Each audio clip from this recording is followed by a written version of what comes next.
Mangda genah wisata nenten ngewatuang rasawana, pemerintah mangda presiden ngelimbakang pariwisata olahraga utawi sport tourism. Tiosan punika, sport tourism taler keanggen genah ngeruruh bibit atlet.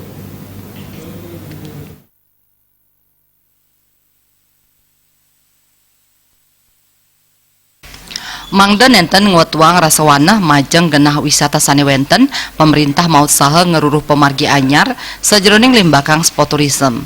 Palindikan puniki kabuktiang antuk Koni Tabanan pinake tuan rumah kejuaraan Fofinam sani kamiletin makudang-kudang panegara. Wakil Bupati Tabanan Komang Gede Sanjaya ngajiang becik pangupaya Koni Tabanan. Antuk parindikan puniki mejanten taler jagi presiden incapang PAD Kabupaten Tabanan. Tiosan ngamiletin parikrama olahraga, para pamilet presiden nyantenang keluwihan makudang-kudang genah wisata ring Tabanan mawinan sayan kasu bering internasional. Tiosan ngerauhang devisa sahanin capang PAD parikrama puniki taler pindah genah ngeruruh bibit atlet mawinan side ngangganin Indonesia ring makudang-kudang pacentokan sanewenten.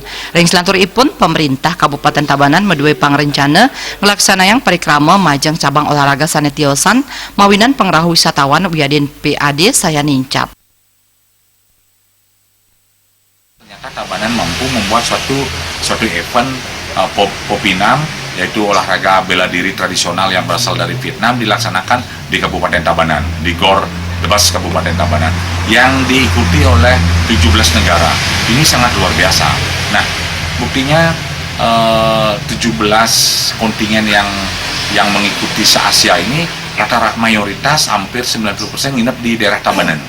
Jadi nginep di daerah Tabanan justru barang tentu juga makan mendongkrak PAD. Kedua juga makanan kuliner dan lain-lain. Nah, ini sangat luar biasa. Jadi Tabanan ini bukan serta-merta menjual alam indahnya pemandangan di Tabanan. Ternyata olahraga juga jadikan bagian daripada sport tourism.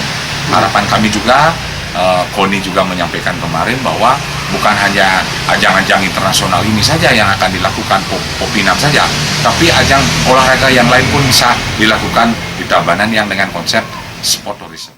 Kedepan, pemerintah Kabupaten Tabanan berencana akan menggelar kegiatan serupa untuk cabang-cabang olahraga lainnya sehingga tingkat kunjungan wisata dan PAD terus meningkat.